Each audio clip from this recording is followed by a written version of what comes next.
The Galactic Council had seen many strange species in its 10,000-year history, but none quite as peculiar as humans.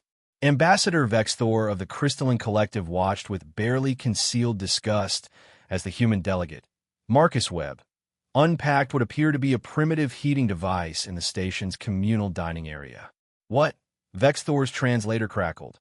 "Are you doing?" Marcus grinned, his weathered hands adjusting the portable smoker he'd smuggled aboard. "Making dinner. Want some?"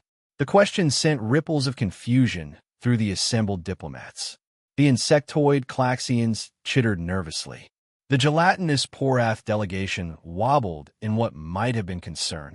Even the normally unflappable Zenari observed with their multifaceted eyes gleaming with scientific curiosity.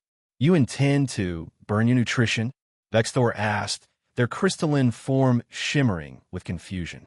"We have perfectly adequate nutrient paste dispensers. Why would you destroy food with combustion?" Marcus carefully placed a massive cut of beef brisket into the smoker, adding chunks of hickory wood. "Not burning, my friend. Smoking. There's a difference." For the next 12 hours, the diplomatic wing filled with an aroma that no alien species had ever encountered.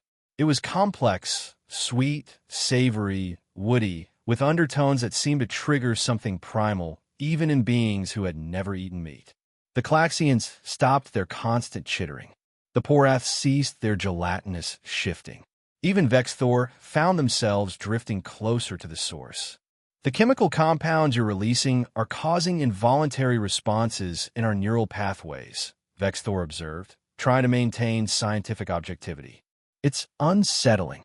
"That's called making your mouth water," Marcus replied, checking the internal temperature. "Just another hour."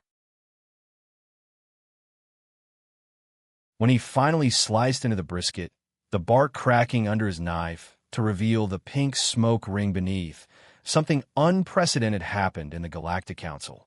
Every species present, despite their vastly different biologies, experienced what humans called hunger. Vexthor was the first to try it, their crystalline form generating a temporary consumption aperture.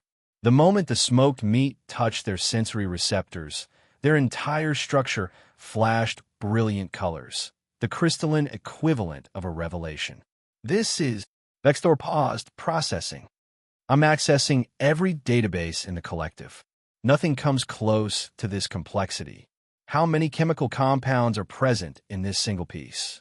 "Somewhere around 1,000, give or take," Marcus said casually, serving portions to the other delegates. "That's what the Maillard reaction does. Heat, time, smoke, and fat breaking down into something greater than the sum of its parts." The Klaxians' chittering became almost musical as they consumed their portion. The Porath delegation merged temporarily into a single mass, apparently to better share the experience. The Zenari requested the molecular breakdown immediately.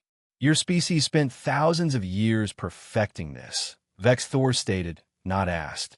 "While we optimized nutrient delivery systems, you were pursuing something we classified as inefficient." "Inefficient," Marcus laughed, taking his own bite. "Maybe, but we learned something you folks missed while you were min-maxing survival. Food isn't just fuel. It's art. It's culture. It's love and time and patience. Every family has their own recipe, their own technique passed down through generations." Vexthor stood silently for a long moment, their crystalline structure pulsing with new understanding. "We have been spacefaring for mastered quantum mechanics, manipulated dark matter, bent spacetime itself. But we never asked ourselves why we were doing any of it." And Marcus prompted. "Humans asked a different question," Vexthor continued. "Not how do we survive most efficiently, but how do we live most fully? You burn meat not because you had to, but because it made existence richer, more meaningful." Marcus raised his glass of bourbon, another human vice that would soon scandalize and then captivate the Council. "Now you're getting it."